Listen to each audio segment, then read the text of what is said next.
Kuidas elustamisel kasutada AED-aparaati? Võta AED-aparaat, aseta patsiendi kõrvale, ava gaas ja kuula juhiseid.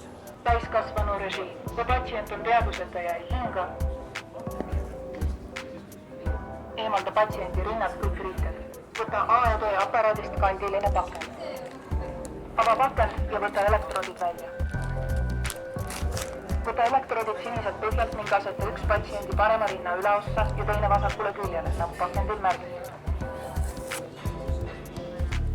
Võta elektroodid siniselt põhjalt ning aseta üks patsiendi parema rinna üleossa ja teine vasakule küljele, nagu pakendil märgitud. Ära puuduta patsienti. Analüüsid südamerütmi. Ära puuduta patsienti.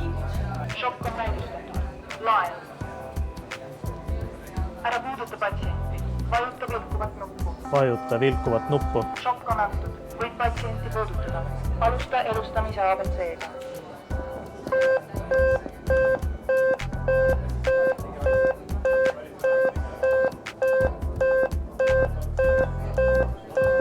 Ja jätka ja kuula juhiseid kuni kiirabi saabumiseni.